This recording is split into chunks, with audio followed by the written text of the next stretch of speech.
আমেরিকার বিমানে সাইফুদ্দিন উঠতে পারেননি, এটাই সবচেয়ে অবাক করার বিষয় খালেদ মাহমুদ সুজনের কাছে। এই বোর্ড পরিচালক ও ঘরোয়া লীগের নামী কোচ মনে করেন 17 জনের বহরে মিরাজ সাইফুদ্দিন থাকলে বাংলাদেশ দলের শক্তি আরও বাড়ত। মনমরা সাইফুদ্দিনকে নানাভাবে সাহস দিয়ে শক্তভাবে ফেরার টোটকা দিচ্ছেন বাংলার ক্রিকেটের ফাইটার সুজন। সাইফুল রূপকের রিপোর্ট। কেন সাইফুদ্দিন থাকলো না, সেখানে হয়তো মিরাজকে রাখা যেতে পারত। মিরাজ, শান্ত, সাইফুদ্দিন তিন বন্ধু একই সাথে খেলেছেন 2016 যুব বিশ্বকাপ।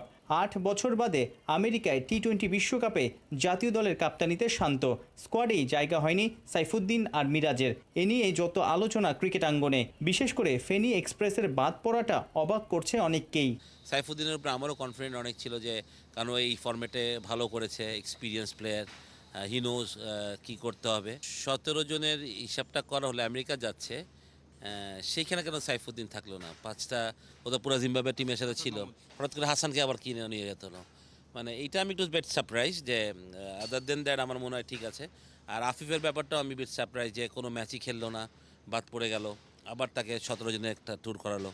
মানে সেখানে হয়তো বা মিরাজকে রাখা যেতে পারতো। খালেদ মাহমুদ সুজনের অধীনে আবাহনীর টিমে তানজিম সাকিবও খেলেছেন, মোহাম্মদ সাইফুদ্দিনও খেলেছেন। আপনি যদি নির্বাচক হতেন, আপনি কাকে নিতেন? না, দুজনই সেরা। আমার মনে হয় যে সাইফুদ্দিন একরকম বোলার, তানজিম সাকিব একরকম bowler. Sakib is very aggressive bowler, আমি সবসময় ওকে দারুণ পছন্দ করি। মানে ওর এগ্রেসিভনেস আমাকে সবসময় মানে আলাদা করে ইন্সপায়ার করে, সত্যি কথা বলতে। আমার মনে হয় যে তাসকিন এবং সাকিব অনেকটা একরকমের। এবং Saifuddin is a wicket taker. আমি মনে করবো সাইফুদ্দিন আমার টিকের আবুনিতে যদি আপনি বলেন, আবুনিতে সাইফুদ্দিন এত বছর ধরে খেলছে এবং প্রতি বছরই পারফর্ম করে, এবং is a very handy player.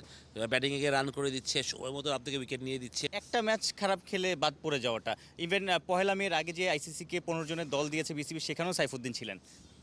এইটাই খুব সারপ্রাইজ, যদি আপনি একটা ম্যাচে একটা ছেলেকে দিবেন, তাহলে এই টিমে অনেকেই বাদ পড়ে। সাইফুদ্দিন একটা ম্যাচে মনে লাস্ট ম্যাচে 4 ওভারে মনে 50 উপরে রান দিয়েছিল। তো এটা হতেই পারে। একদিন তো বিচেল অস্ট্রেলিয়ার সেরা বোলার 4 ওভার 68 দিচ্ছে, 70 দিচ্ছে আমরা কলকাতার জন্য। সুতরাং এটা মানে এটা কোনো ইয়ে হতে পারে না এক ম্যাচের পারফরমেন্স। বাট সাইফুদ্দিন এতগুলো পারফরমেন্সকে আপনি কীভাবে মূল্যায়ন করবেন?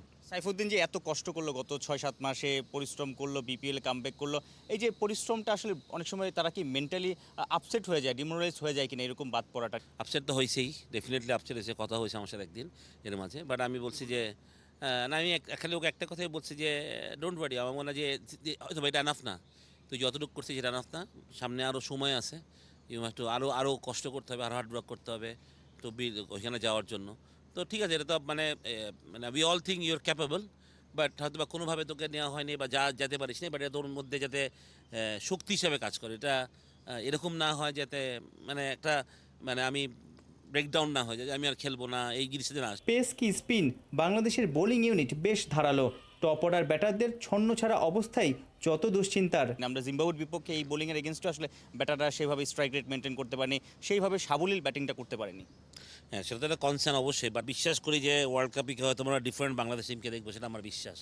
আমি খালি এইটুকু বলবো যে আমি ছেলেদের সাথে একটা কথাই বলবো যে মানে we have nothing to lose. আমরা যদি টি-20 ওয়ার্ল্ড কাপ খারাপও করি, আমার মনে হয় যে এটা খুব একটা বড়ো কিছু হয়ে যাবে বাংলাদেশ ক্রিকেটে। বাট আমি বলি যদি আমরা কিছু মানে পাই, সেটাই আমাদের ক্রিকেটের জন্য অনেক বড় কিছু হবে। সেটা আমাদের ওই প্রেশার না নিয়ে খেলাটা আমি করবো, যে খেলুক, এনজয় করুক।